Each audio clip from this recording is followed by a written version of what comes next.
Novel Cincin Perintah Kaisar Naga. Bab 4994 hingga 4996.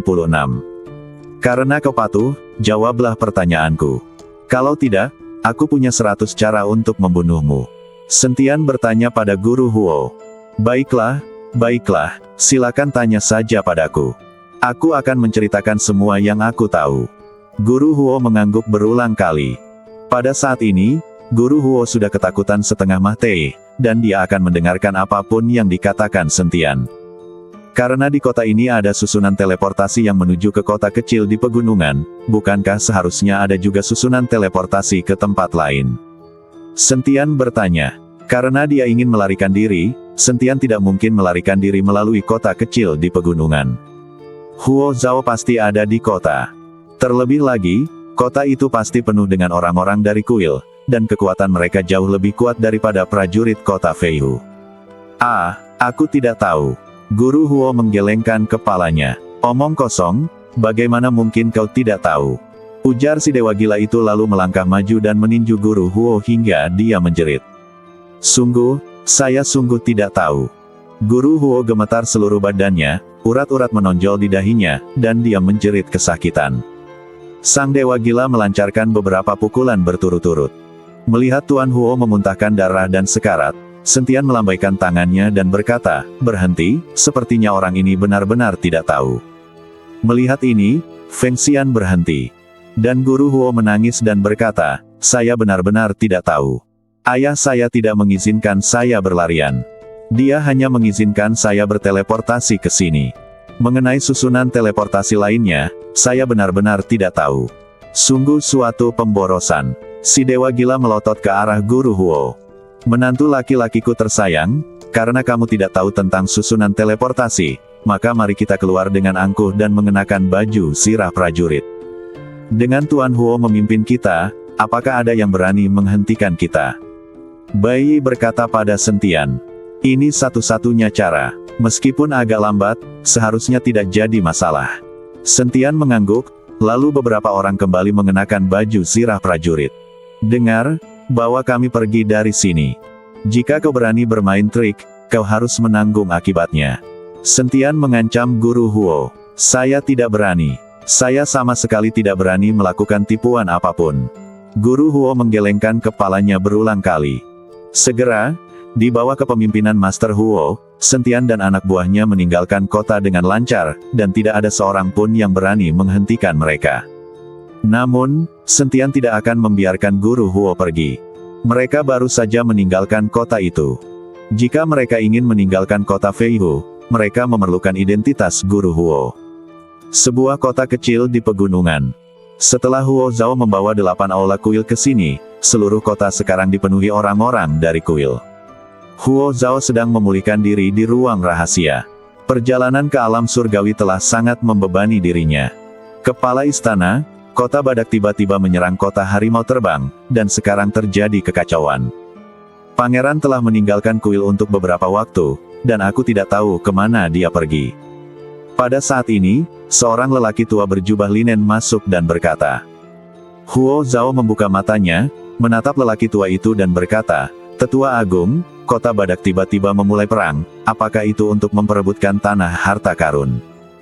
Seharusnya begitu. Jie Zong menangkap putra penguasa kota badak, si Godfly, dan ingin menukarnya dengan tanah harta karun. Bukan saja si Godfly tidak menyelamatkan putranya, tetapi dia tiba-tiba memulai perang.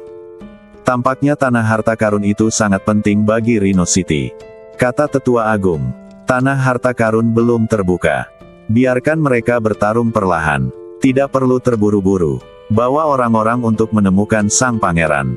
Jangan terlibat dalam pertarungan antara para bismen ini." Perintah Huo Zhao. "Ya." Sang Tetua Agung mengangguk, tetapi saat dia hendak berbalik dan pergi, wajah Huo Zhao tiba-tiba berubah. "Oh tidak, dia meninggalkan kota. Kutu kupret ini, aku sudah menyuruhnya untuk tidak meninggalkan kota, tapi dia malah meninggalkan kota. Kau harus segera membawa lebih banyak orang bersamamu dan membawa pangeran kembali." Dipahami. Sang Tetua Agung menghilang dengan cepat. Pada saat ini, Sentian dan anak buahnya mengawal Guru Huo dan berlari sepanjang jalan. Sentian dan timnya bergerak sangat cepat karena mereka tidak lagi khawatir keberadaan mereka terbongkar, jadi mereka mempercepat langkah. Tepat saat kami hendak melewati kota berikutnya, tiba-tiba sebuah sosok jatuh dari langit. Saat sosok itu jatuh dari langit, rasa penindasan yang kuat pun menyertainya. Sentian sedikit bingung. Mereka mengenakan baju zirah prajurit, dan Guru Huo ada di sana bersama mereka. Secara logika, tidak seorang pun dari kota Feihu boleh menyerang mereka. Tetapi tepat ketika Sentian mengeluarkan pedang pembunuh naga dan bersiap bertarung, dia tiba-tiba tertawa. "Guru Hu, mengapa Anda ada di sini?" Sentian melihat bahwa sosok yang tiba-tiba jatuh dari langit sebenarnya adalah Humazi. Ketika Humazi mendengar suara Sentian, dia langsung berhenti, lalu menatap Sentian dan yang lainnya dan berkata, "Apa yang kalian lakukan? Kalian hampir membuatku salah paham. Bukankah ini untuk melumpuhkan penduduk kota Feihu, jadi aku mengenakan baju besi ini?" Sentian menjelaskan, lalu bertanya dengan rasa ingin tahu, "Bagaimana kamu bisa sampai di sini?" Perlu kalian ketahui bahwa lokasi di mana Sentian dan yang lainnya berada bukanlah perbatasan kota Feihu, ini adalah area inti kota Feihu. Humazi, seorang manusia, berhasil sampai di sini dengan mudah. Aku datang ke sini untuk mencarimu karena aku takut kamu mungkin dalam bahaya. Setelah mengatakan ini, Humazi menatap Guru Huo dan bertanya, "Siapa orang ini?" Dia sebenarnya manusia. Sulit untuk menjelaskannya hanya dalam beberapa kata. Mari kita bicarakan hal itu saat kita kembali. Sentian berencana untuk kembali dan berbicara dengan Humazi. Namun saat mereka hendak pergi, tiba-tiba ruang di hadapan mereka bergetar. Kemudian seberkas cahaya putih menyambar, muncullah seorang lelaki tua berjubah linen bersama belasan biksu dari alam keabadian yang tersebar. Orang tua ini adalah sesepuh agung dari Aula ke-8, dan para biksu ini tidak mengenakan baju tempur, tetapi semuanya mengenakan pakaian unik kuil. Tetua Agung, Tetua Agung. Melihat lelaki tua itu muncul, Guru Huo langsung berteriak. Sentian mengerutkan kening, melangkah maju dan menamparkan wajah Guru Huo, menyuruhnya tutup mulut. Tetua Agung itu memasang ekspresi garang di wajahnya dan bertanya dengan suara dingin, "Siapa kau? Beraninya kau menyerang pangeran istana ke-8 kami?" Sambil berbicara, sekitar selusin biksu dari istana ke-8 telah mengepung Sentian dan rekan-rekannya.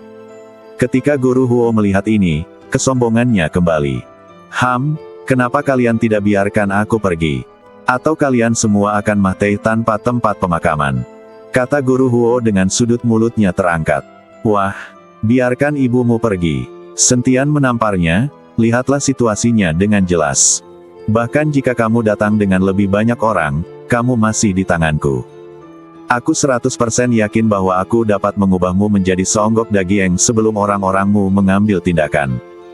Kamu, Tuan Huo sangat marah, tetapi dia tidak berani bersikap sombong lagi.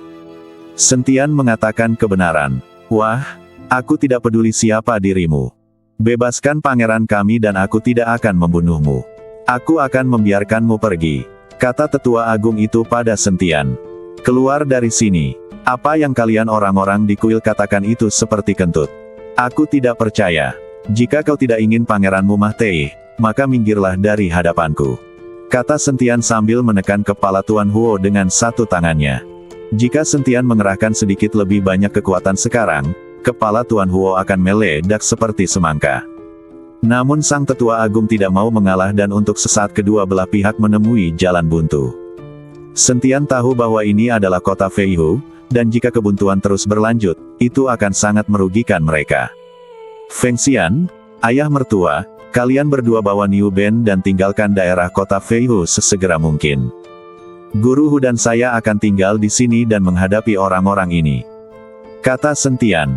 "Sial, kenapa aku harus tinggal? Kenapa kamu tidak bisa tinggal sendiri? Ada 2 wanita yang menungguku di tempat tidur di rumah, aku tidak bisa mati." Humazi memutar matanya dan berkata, "Saudaraku, aku akan tinggal bersamamu," kata sang dewa gila. "Sebaiknya kau segera pergi. Yang terpenting sekarang adalah melindungi Niu Ben. Jangan lupa tujuan kita di sini." Sentian melambaikan tangannya. Fengxian mengangguk, lalu mengikuti Bai Yi dan membawa pergi Niu Ben. Tetapi orang-orang dari istana ke-8 menolak untuk menyerah. "Beri jalan. Sentian mengerahkan sedikit tenaga, dan Tuan Huo langsung melolong seperti hantu. Minggirlah. Melihat hal itu, sang tetua agung melambaikan tangannya. Segera Feng Xian dan Bai Yi membawa pergi Niu Ben. Setelah mereka pergi, Sentian diam-diam menghela napas lega. Tanpa beban Niu Ben, dia bisa bergerak bebas dan melarikan diri jika dia tidak menang. Sentian sangat yakin dengan kemampuannya untuk melarikan diri. Terlebih lagi, ada Humazi, orang ini dulunya adalah master tingkat ke-6. Bisakah kita melepaskan pangeran kita sekarang? Tanya sang tetua agung. Tidak, aku ingin menggunakan nyawa pangeranmu untuk menukar sejumlah sumber daya. Kata Sentian sambil tersenyum. Sentian akhirnya memiliki kartu truf di tangannya, jadi ia harus memanfaatkannya dengan baik. Wah, kamu sedang bermain api. Sang tetua agung tampak sangat jelek. Bermain api tidak ada apa-apanya. Bagaimana kalau bermain dengan adikmu? Humazi melangkah maju dan mengejek tetua agung itu. Sang tetua agung memandang Humazi, dan tiba-tiba matanya bersinar dengan cahaya putih redup, yang langsung menyelimuti Humazi. Tuan Hu, hati-hati. Sentian buru-buru mengingatkan saat melihat ini. Tidak apa-apa, dia tidak bisa melakukan apapun padaku. Humazi tidak bergerak. Sang tetua agung sedikit mengernyit, lalu tiba-tiba melangkah maju, dan cahaya putih di matanya langsung berubah menjadi kemasan. Pada saat ini, wajah tetua agung menjadi lebih pucat. Saat cahaya kemasan terus menutupi badan Humazi, ekspresi tetua agung itu menjadi semakin jelek. Kamu sebenarnya adalah orang yang bereinkarnasi. Kata tetua agung itu sambil mundur beberapa langkah. Benar sekali. Kalau bukan karena reinkarnasi, aku bahkan tidak akan melihat orang sepertimu. Humazi berkata sambil tersenyum dingin. Sentian sedikit terkejut. Dia tidak menyangka bahwa tetua agung dari Aula ke-8 memiliki kemampuan seperti itu, mampu melihat identitas reinkarnasi Humazi hanya dalam sekejap. Kamu cukup cakap. Lihatlah siapa aku. Sentian melepas baju besinya dan membiarkan orang tua itu melihatnya. Tetua agung itu melirik Sentian, cahaya kemasan langsung bersinar di matanya, tetapi setelah beberapa saat, cahaya kemasan itu berubah menjadi ungu. Keringat dingin mengalir di dahi tetua agung, dan dia akhirnya terduduk di tanah dengan suara keras. Sentian sedikit bingung. Dia tidak melawan sama sekali dan hanya melihat-lihat. Apakah perlu seperti ini? Sang tetua agung perlahan berdiri dan menatap Sentian dengan kebingungan dan keraguan di matanya. Siapa kamu? Tetua agung bertanya pada Sentian. Sial, kamu sudah lama mencari, tapi tidak melihat apapun. Sentian terdiam. Ada energi misterius yang melindungi badanmu, jadi aku tidak bisa melihatnya. Sang sesepuh menggelengkan kepalanya, lalu menunjuk ke arah Humazi dan berkata, namun statusmu pasti jauh lebih mulia daripadanya. Sial, bagaimana kau bisa bicara seperti itu? Aku hanya orang rendahan. Humazi merasa cemas. Saat dia hendak bertindak, dia berkata bahwa dia tidak mulia, tetapi Humazi tidak setuju. Tuan Hu, jangan marah. Jangan pedulikan apa yang dikatakan orang lain. Melihat ini, Sentian buru-buru membujuk.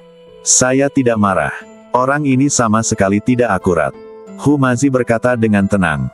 Sekalipun dia berkata dia tidak marah, dia sudah meninju tetua agung itu. Tanpa diduga, tetua agung itu mundur berkali-kali dan sama sekali tidak mau bertarung dengan Humazi. Tiba-tiba dia melambaikan tangan kepada belasan anak buahnya dan berkata, ayo mundur. Tetua Agung, Master Huo tertegun. Mengapa mereka mundur sebelum menyelamatkan diri?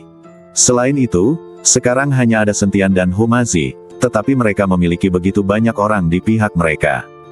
Jika mereka mengambil tindakan, mereka pasti menang. Kok dia bisa kabur setelah lihat 2 kali? Bersambung.